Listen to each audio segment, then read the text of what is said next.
Prophethood is a concept that is common to Judaism, Christianity, and Islam. Both the Bible and the Qur'an define the concept of prophethood in highly noble terms.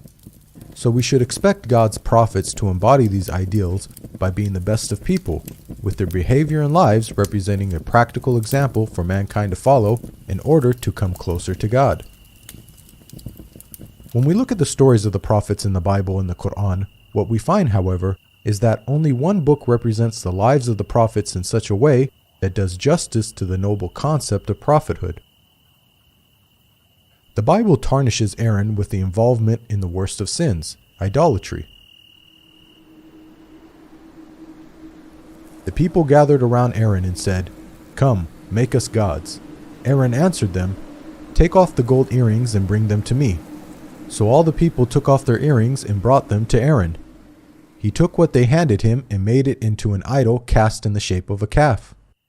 Monotheism, worshipping only one God, was the very essence of the message that God tasked Moses and Aaron to impart on the Israelites.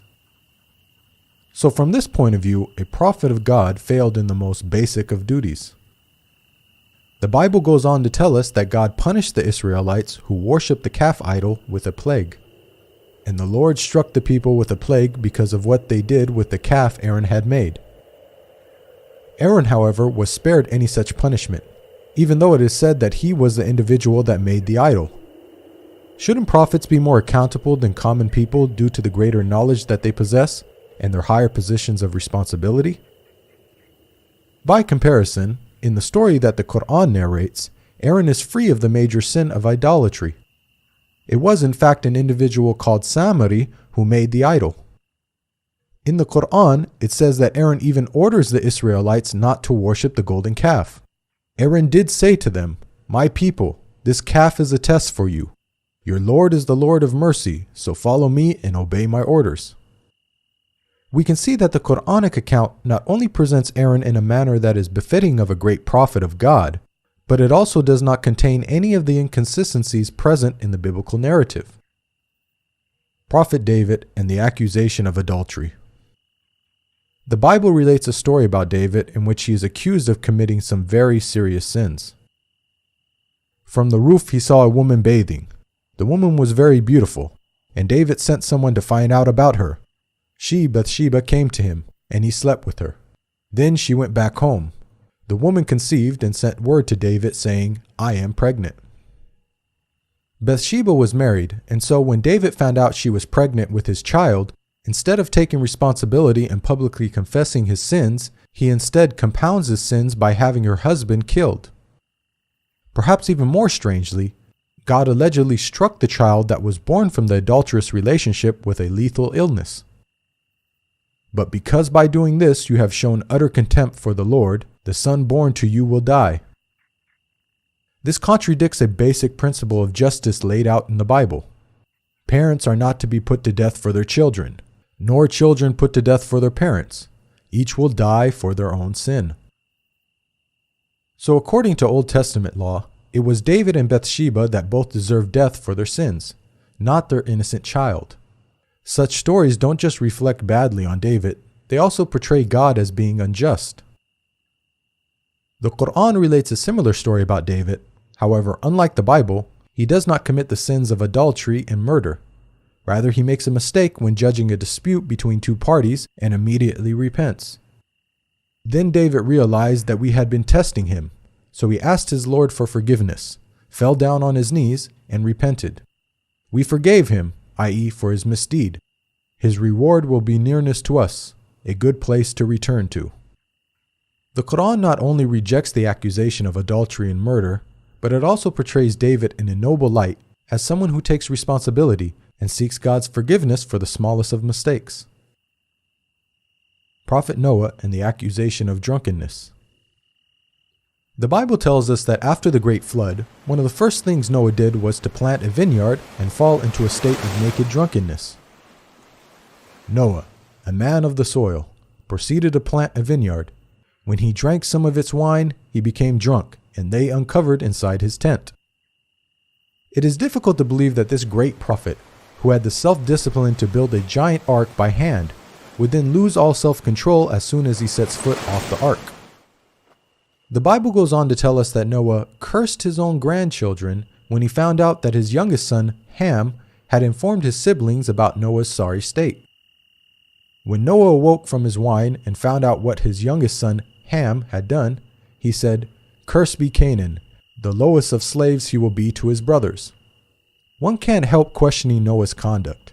Even if cursing was justified, wouldn't it make more sense for Noah to curse Ham rather than Ham's son Canaan, who was an innocent party? The Qur'an paints a very different picture of Noah.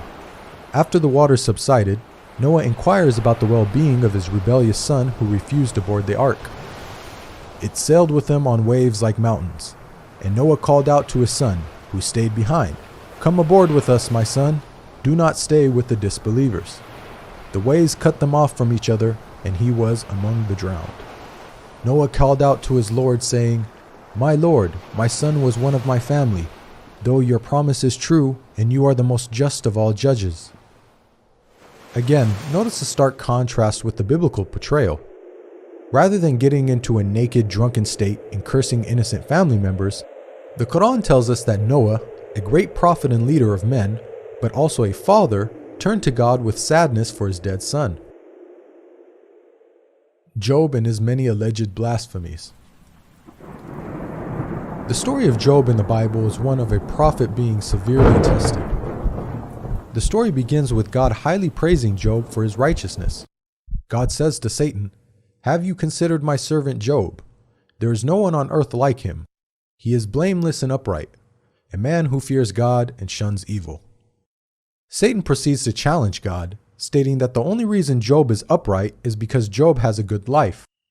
Satan predicts that if God were to test Job properly, then Job would curse God. "But now stretch out your hand and strike his flesh and bones, and he will surely curse you to your face."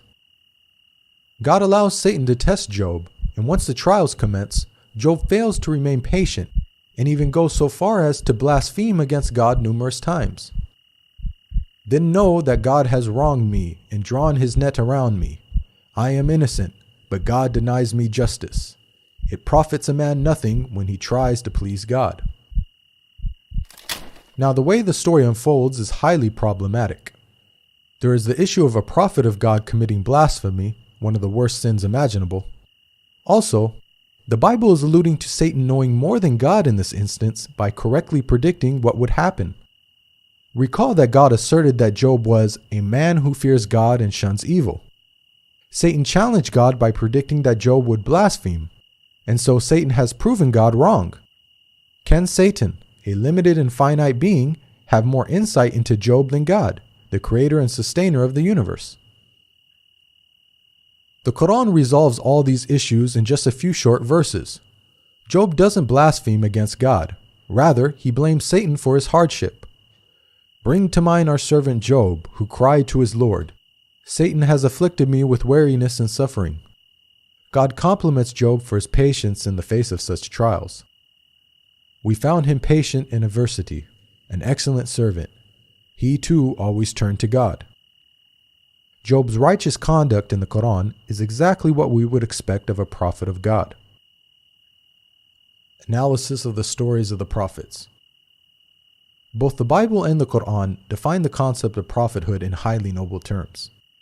After examining the stories of the prophets, we've seen that it's only the Qur'an that portrays the prophets in such a way that satisfies this ideal.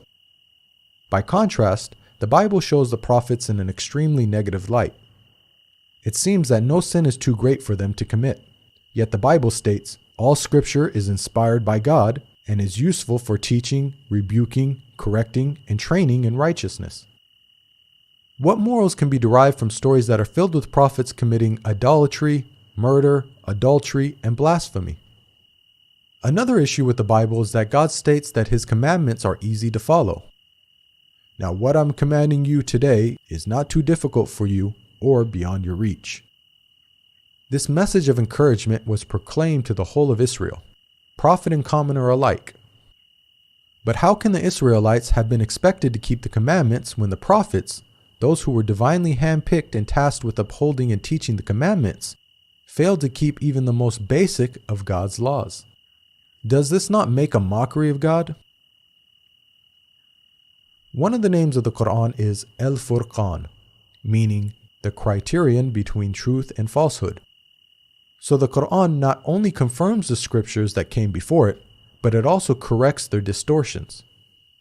We sent to you, Muhammad, the scripture with the truth, confirming the scriptures that came before it, and with final authority over them, so judge between them according to what God has sent down.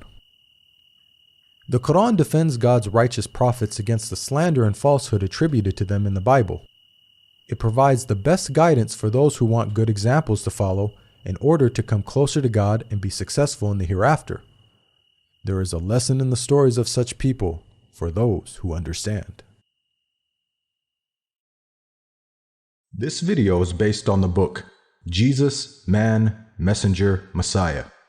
To learn more about the prophets in Christianity and Islam, please download your free copy of the book at the link below.